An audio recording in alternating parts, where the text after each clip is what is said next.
भारत के इस कार्यक्रम में आपका बहुत बहुत स्वागत है। मैं हूं आपके साथ इरम तस्लीम। भारत में 34 साल बाद के कस्तूरी रंगन कमेटी की सिफारिश पर नई शिक्षा नीति आई, जिसका उद्देश्य क्वालिटी एजुकेशन, इंक्लूसिव एजुकेशन और इक्विटेबल एजुकेशन मुहैया कराना था। आज 2 से ज़्यादा साल का समय बीत चुका है और जानते हैं शिक्षा प्रणाली में किस तरह की तैयारियां हो चुकी हैं, किस तरह का तैयारियां चल रही हैं ग्राउंड जीरो पर। और इसी कड़ी में आज के कार्यक्रम का विषय हमने लिया है नई शिक्षा नीति की तरफ बढ़ते कदम, और इस विषय पर बात करने के लिए हमने आमंत्रित किया है 2 खास मेहमानों को। तो चलिए आपका उनसे तारुफ करवाते हैं। सबसे पहले स्वागत करते हैं बहुत बहुत BS धाकर सर का। सर बहुत बहुत स्वागत है आपका। आप हैं principal Mahatma Gandhi government school Vidyadhar Nagar, और साथ में हमारे एक और खास मेहमान मैम, बहुत बहुत स्वागत है। आप हैं Sarwat Bano ma'am, principal government school, और आप जो हैं वो आदर्श नगर जयपुर से हैं। आप दोनों प्रिंसिपल हैं और बहुत कई तैयारियां आप देख रहे हैं जो नई शिक्षा नीति से हम देख सकते हैं कि किस तरह से उसका क्रियान्वयन हो, इम्प्लीमेंटेशन उसका हो। सर सबसे पहला सवाल, नई शिक्षा नीति जो है उसका उद्देश्य क्या है? मैम बिल्कुल सही बात है। कोई भी चीज़ लागू की जाती है तो उसका उद्देश्य तो होता ही है।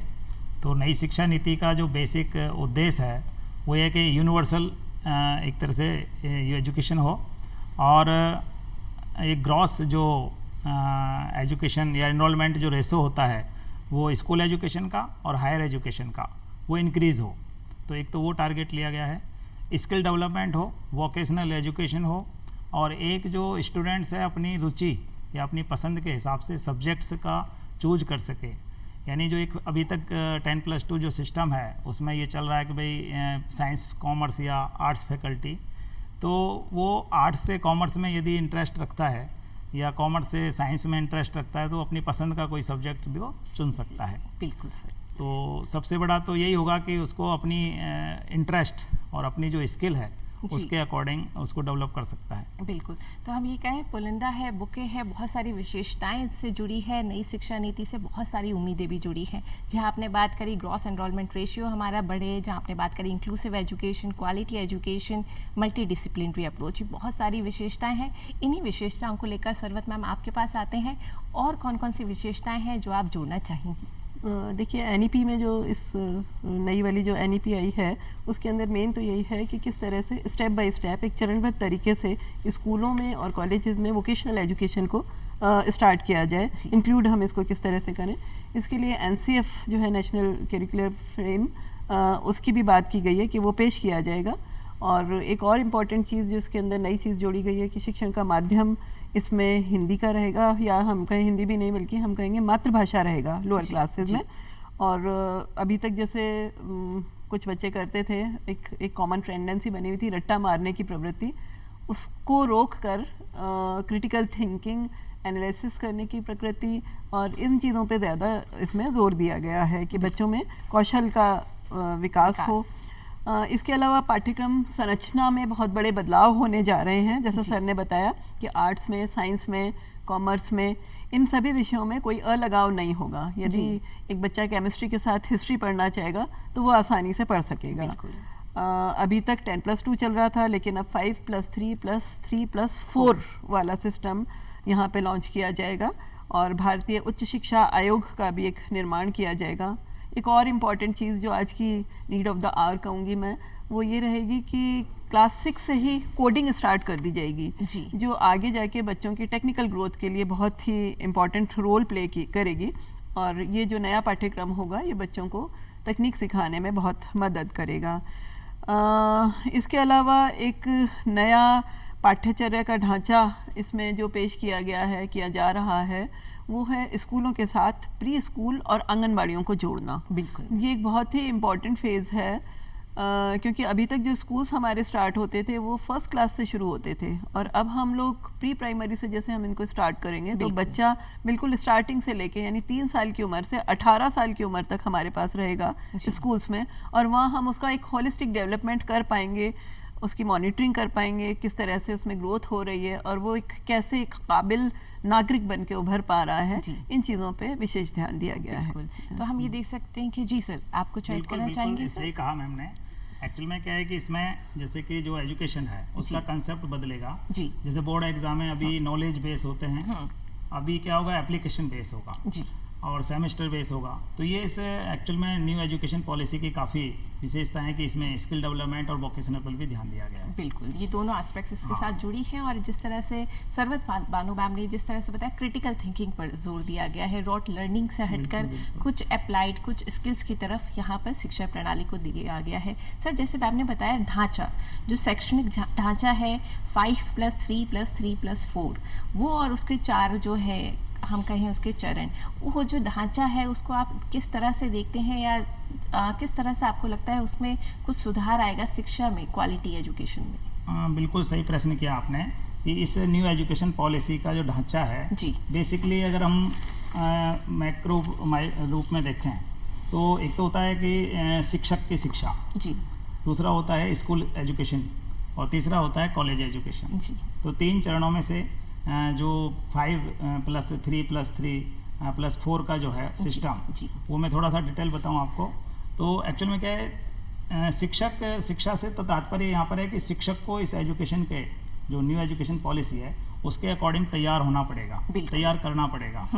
कहने का मतलब है उसके अकॉर्डिंग उसको प्रिपेयर करना है जी, ठीक है, या उसका सिलेक्शन का प्रोसेस भी करना पड़ेगा। स्कूल एजुकेशन पॉलिसी में जो 5+3+3+4 का है, उसमें 5 का मतलब है कि पहले जो आंगनवाड़ी चला करती थी वो स्कूल में ही सम्मिलित कर दी गई बाल वाटिका के नाम से, जैसा कि मैम ने बताया अभी। तो बाल वाटिका एक नया कंसेप्ट जिसमें एक्चुअल में क्या हुआ कि 3 ईयर से लेकर के और 8 ईयर तक, यानी 5 ईयर बाल वाटिका में जैसे नर्सरी, एलकेजी और यूकेजी और फर्स्ट और सेकंड, ये 5 साल का जो है ना एक अलग से चरण होगा। उसके बाद आता है 3rd, 4th और 5th क्लास, इसका वही एज ग्रुप के अकॉर्डिंग ये दूसरा चरण होगा। और 6th, 7th और 8th ये 3 साल का एक तीसरा चरण होगा।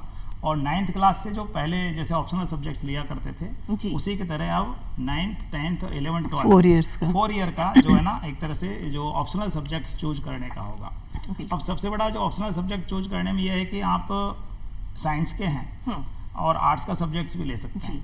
तो कहने का मतलब है कि साइंस, आर्ट्स, कॉमर्स का एक जो है कॉम्पैक्ट है ना, जैसे कहते हैं कॉम्प्लेक्स टाइप हो गया। तो एक बहुत अच्छा हुआ कि एक बच्चा मान लीजिए साइंस का है और वो हिस्ट्री पढ़ने का इंटरेस्ट रखता है तो पढ़ सकता है। तो ये इस तरह का स्कूल एजुकेशन का ढांचा होगा। और कॉलेज या हायर एजुकेशन का मैं बताऊं तो उसमें 2 तरह का है कि एक तो जैसे कि पहले होता था, मान लीजिए मैंने फर्स्ट ईयर किया और एजुकेशन छोड़ दिया तो मेरा वो डिग्री खराब हो गया। बिल्कुल। अभी क्या होगा कि कम से कम यदि मान लीजिए किसी ने 1 साल पढ़ाई की तो उसको प्रमाण पत्र नहीं, सर्टिफिकेट मिलेगा, डिप्लोमा है ना, नहीं। और 2 साल अगर मान लो मैम किया तो उसे डिप्लोमा का सर्टिफिकेट मिलेगा। और 3 साल अगर किया है तो उसे डिग्री मिलेगी। और इसी के साथ 3 साल के साथ भी 4 साल का भी कोर्स किया है जो इंटीग्रेटेड डिग्री के नाम से है। तो ऐसे करके 3 साल की और 4 साल की डिग्री, ये एक चेंज है बिल्कुल यूनिवर्सिटी वाली एजुकेशन में या हायर एजुकेशन में।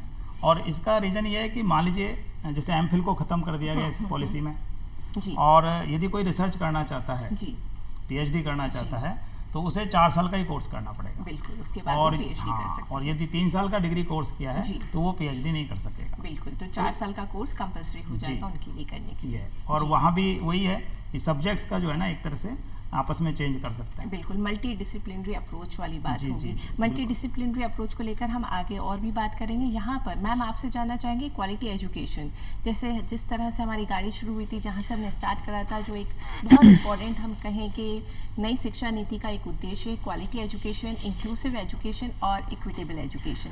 ये तीनों चीज़ों किस तरह से नई शिक्षा नीति में इंश्योर करी जाएगी स्कूलों को लेकर, किस तरह से इन चीज़ों को शामिल किया जाएगा शिक्षा में? देखिए, ऐसा है कि सामाजिक न्याय और समानता प्राप्त करने का सबसे अच्छा तरीका होता है शिक्षा।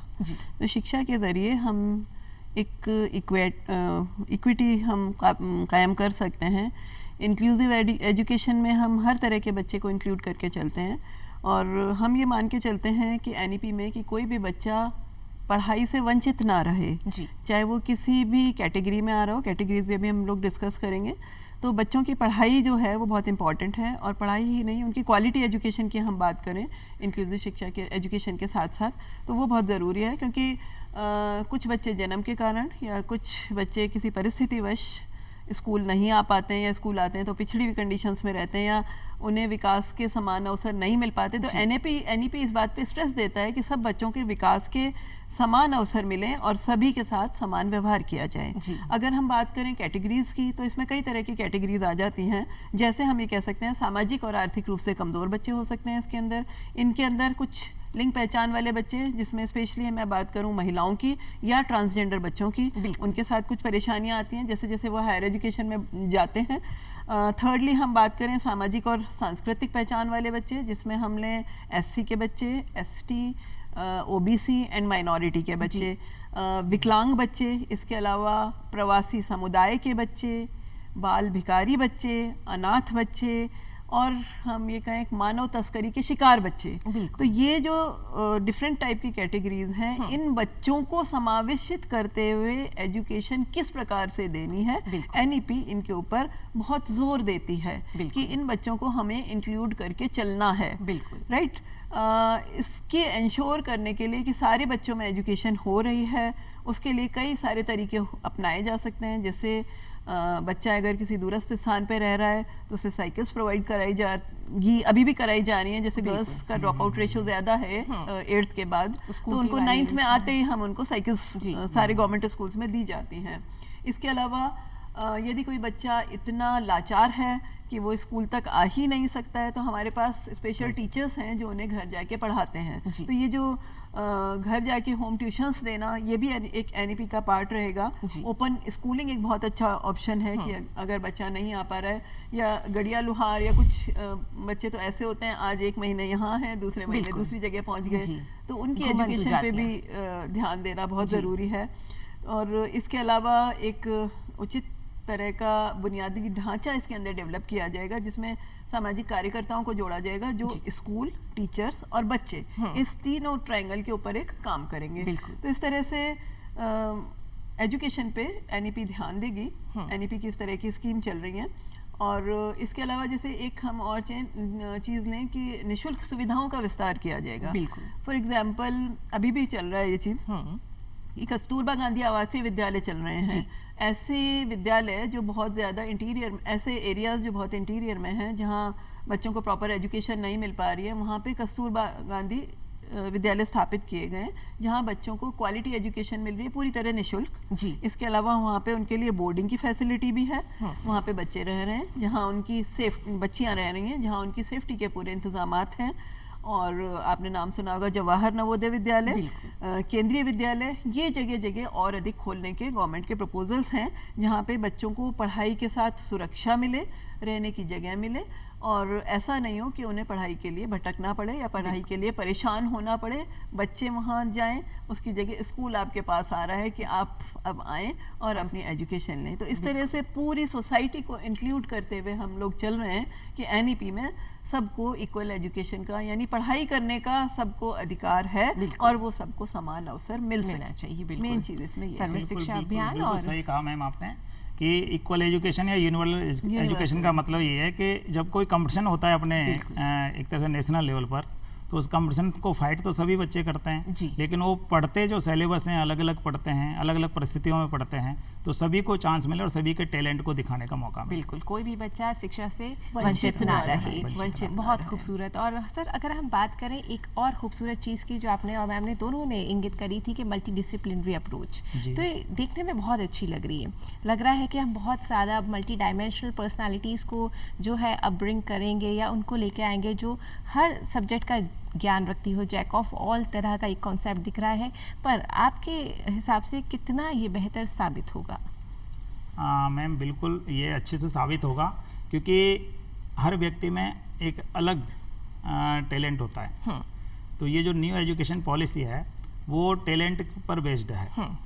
और दूसरा ये है कि सभी को शिक्षा मिले, जैसा कि मैम ने अभी बताया कि इसके लिए प्रेजेंट में भी काफ़ी कुछ प्रयास किए जा रहे हैं। बिल्कुल। तो इसमें भी जो प्रयास करने के टारगेट जैसे रखे गए हैं कि भाई नई एजुकेशन पॉलिसी में अभी तक राइट टू एजुकेशन के तहत में जो 2009 का नियम है उसमें कि 3 साल से लेकर के 14 साल तक के बच्चे को एजुकेशन लेने का अधिकार है।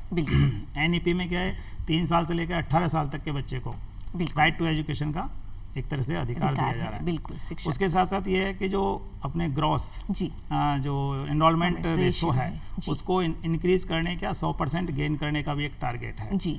जिसमें स्कूल एजुकेशन की बात करें जिसमें 3 साल से लेकर के 18 साल तक के बच्चों का है तो राइट टू एजुकेशन में उनका जो एनरोलमेंट है यानी कि यूँ कहें इसको GER ग्रॉस एनरोलमेंट जो रेशो है वो 100% 2030 तक गेन करने का है जी।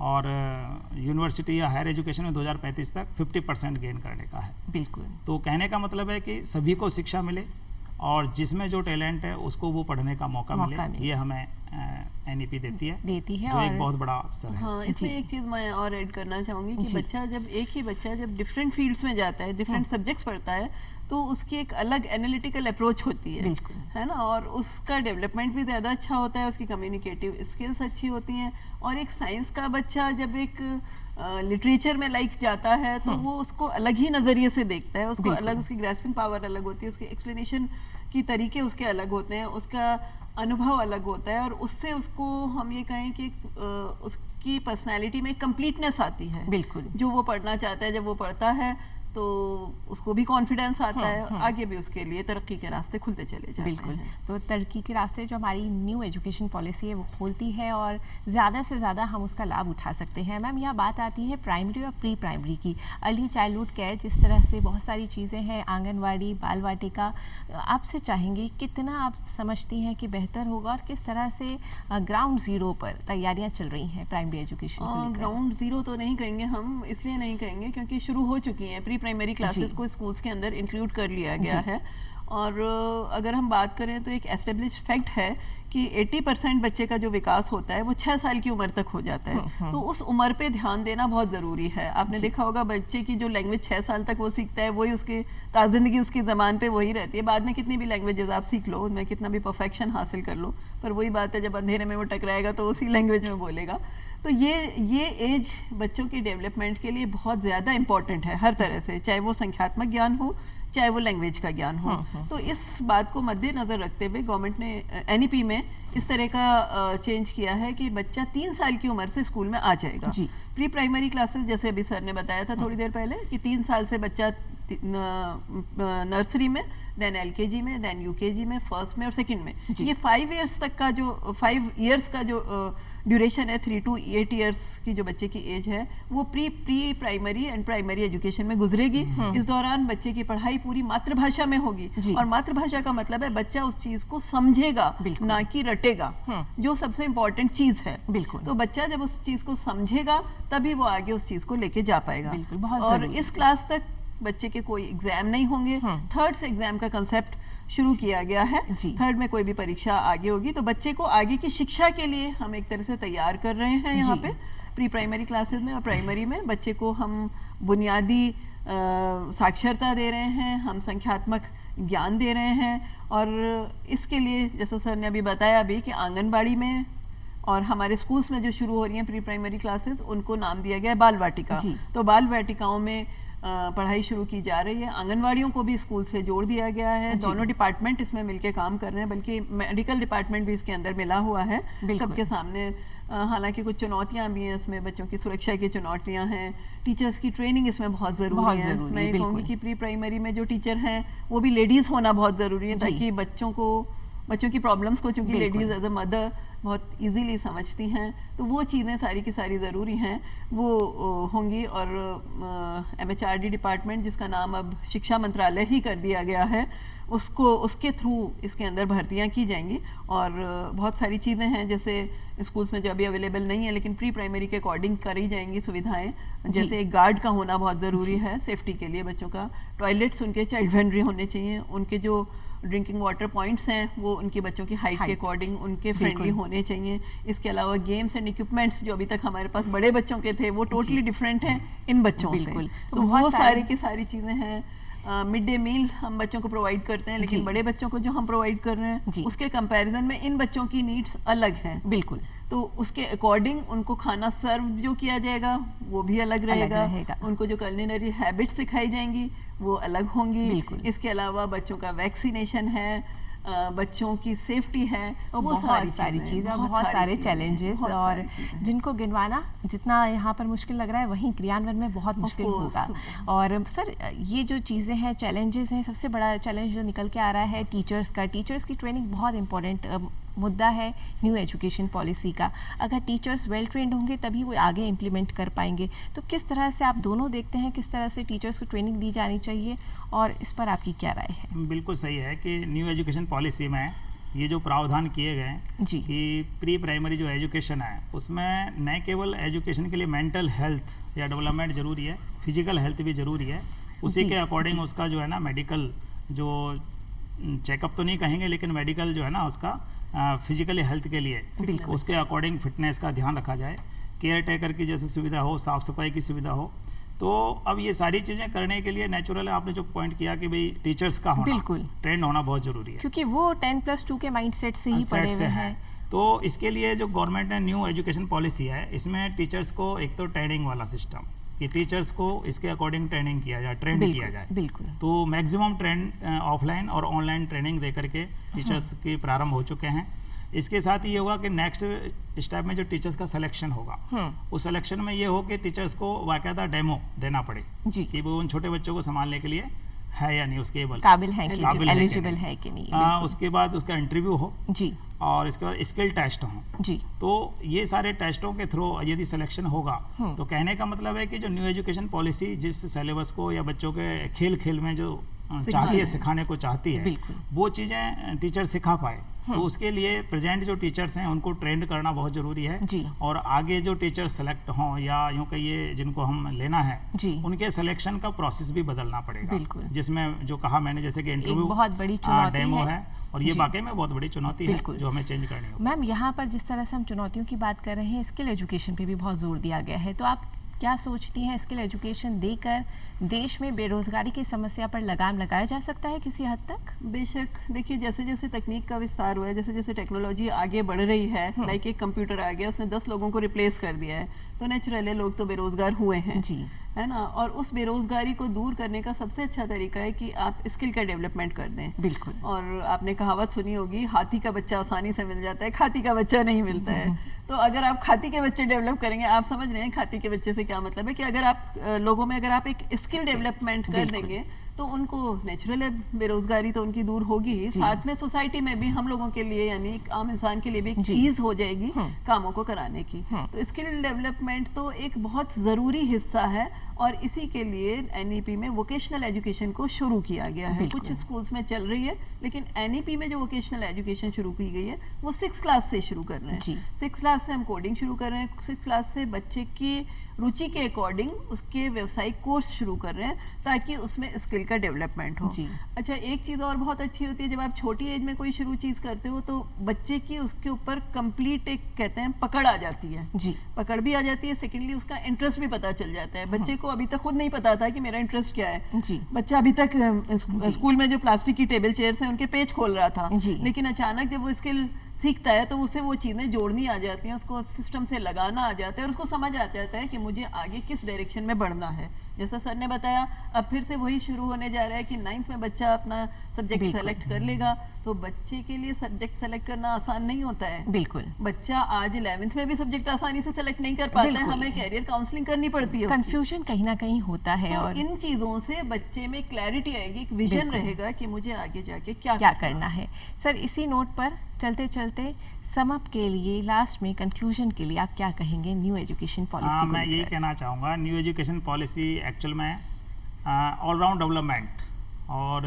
स्किल डेवलपमेंट और एक क्वालिटी एजुकेशन के तरफ एक कदम है जी। नेचुरल है, कोई चेंज होता है तो उसमें परिवर्तन लाने में कई चैलेंजेस भी होते हैं जी। लेकिन आवश्यकता आविष्कार की जननी होती है जी। जैसे जैसे चैलेंजेस आएंगे अकॉर्डिंग टू उनका सॉल्यूशन भी होगा और उनके समाधान भी होंगे। बाकी इतना जरूर है कि इंटरेस्ट के अकॉर्डिंग, जैसे कहते हैं ना, कोई भी चीज़ अगर मान लीजिए मेरे को मनपसंद मिल जाती है तो मैं अच्छे से कर पाऊंगा। बिल्कुल तो ऐसे ही मान लीजिए स्टूडेंट्स को अगर मान लीजिए मनपसंद पढ़ने को मिलेगा, मनपसंद उनके फील्ड का क्षेत्र मिलेगा, तो वो केवल नौकरी या जॉब के लिए नहीं पढ़ेंगे, बिल्कुल वो एक अपना खुद का काम करने के लिए भी पढ़ेंगे। बिल्कुल। और जो एक बेरोजगारी को हटाने में बहुत बड़ी मदद करेगा। बिल्कुल आगे सर, चल के। बहुत बहुत सुंदर संदेश सर। मैम आप क्या कहना चाहेंगे? बिल्कुल, मैं भी सर के वर्ड्स को रिपीट करना चाहूँगी कि स्किल डेवलपमेंट से और सभी बच्चों को एजुकेशन देने से न केवल बच्चों में सुधार होगा बल्कि हमारे देश का विकास होगा, क्योंकि इंडिविजुअल के विकास में ही देश का विकास निहित है। बिल्कुल, बहुत सुंदर। इसी नोट पर BS धाकर सर आपको, सरवत बानो मैम आपको बहुत बहुत शुक्रिया, आप आए और इतनी अच्छी जानकारी आज हमें कार्यक्रम में दी। इसी के चलते कि नई शिक्षा नीति में बहुत सारी उम्मीदें हैं, बहुत सारी सुधार की गुंजाइश है, नवाचार और गुणवत्ता वाली एजुकेशन शिक्षा हमें ये नई शिक्षा देती है और उम्मीद करते हैं कि कल जो होगा वो बेहतर होगा। अब दीजिए इजाज़त, इरम तस्लीम को नमस्कार।